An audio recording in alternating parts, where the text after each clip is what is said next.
আসসালামু আলাইকুম ওয়া রাহমাতুল্লাহি ওয়া বারাকাতুহু। সম্মানিত দিনী ভাই ও বোনেরা, আপনারা দেখছেন ইসলামিক চ্যানেল ইবাদতের পথে। আজকের এই ভিডিওতে আমি জানিয়ে দেব আপনাদের মাদ্রাসার এক ছাত্রের এবং বেগানা নারীর মধ্যে যে ঘটনাটি ঘটেছিল তার বিস্তারিত বিবরণ। তো বিস্তারিত বিবরণ শুরু করার পূর্বে আপনি যদি আমার এই চ্যানেলে নতুন হয়ে থাকেন তাহলে অবশ্যই চ্যানেলটিকে সাবস্ক্রাইব করে পাশে থাকা বেল বাটনটি চাপ দিয়ে সঙ্গেই থাকবেন এবং সাথে লাইক কমেন্ট শেয়ার করতে ভুলবেন না। কারণ ইসলামে প্রত্যেকটি দাওয়াতই হচ্ছে ইসলামের একটি গুরুত্বপূর্ণ বিষয়। অতএব আপনি শেয়ারের মাধ্যমে ইসলামে শরিকদার হতে পারেন।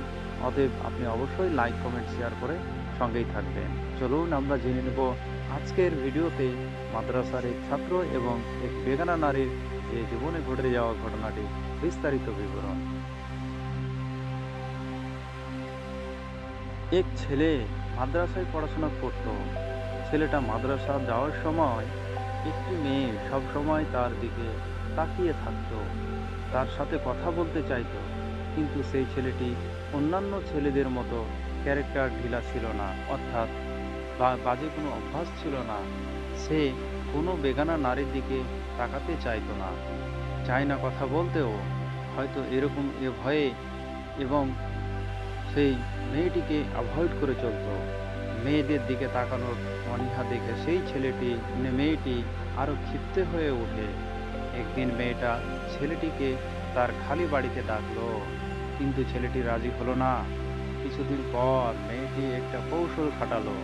মেয়েটা তাদের এক দাসীকে শিখিয়ে দিল যে ছেলেটিকে বলবে ওই বাড়িতে একটা ছোট্ট বাচ্চা আছে, বাচ্চাটা খুব কান্নাকাটি করতেছে, আপনি একটু এসে বাচ্চাটাকে কলমা পাঠ করে দিয়ে ঝাড়ফুঁক করে দিয়ে যান। দাসীটা এই মিথ্যা কথা বলে ওই মাদ্রাসার ছেলেটাকে বাড়ির ভিতরে নিয়ে গেল। অতঃপর সে দুষ্ট মেয়েটা ছেলেটাকে নির্জন একটা রুমে বন্দি করলো। ছেলেটার কাছে নিজেকে সঁপে দিতে হইল এবং সে সাথে তার সর্বম সঁপে দিতে চাইল।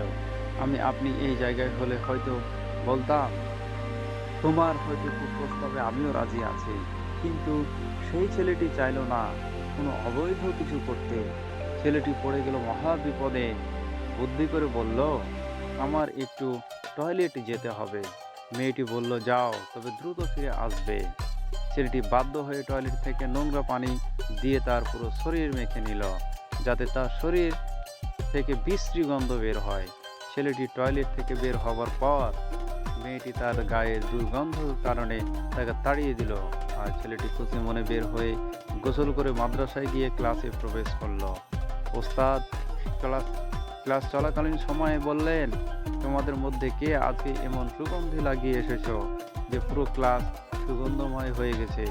ছেলেটা ভয় পেয়ে গেল। মনে মনে ভাবলো হয়তো তার গায়ে কোথাও ময়লা লেগে আছে, অথবা ভালো করে ধোয়া হয়নি, সেখান থেকে মনে হয় দুর্গন্ধ বের হচ্ছে।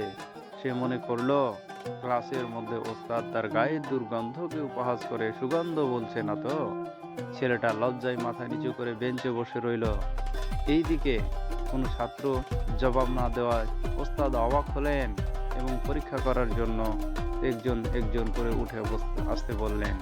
আশ্চর্যের বিষয়, কারো কাছেই এই সুগন্ধ পাওয়া গেল না। অতঃপর ওস্তাদ দেখলেন একটা ছেলে ক্লাসের সর্বশেষ বেঞ্চে মাথা নিচু করে বসে আছে। ওস্তাদ ছেলেটির কাছে ডাকলেন এবং ছেলেটাকে কাছে আসতে বললেন। ওস্তাদ খেয়াল করলেন এই ছেলেটার কাছ থেকে এত সুগন্ধ বের হচ্ছে। ওস্তাদ ছেলেটাকে প্রশ্ন করলেন, তুমি এই সুগন্ধ লাগিয়ে এসেছো, কিন্তু তোমরা কেউ বলছো না কেন? বলো, এই সুগন্ধ তুমি কোথায় পেয়েছো? ছেলেটা তখন ভয়ে কাঁদতে আরম্ভ করলো।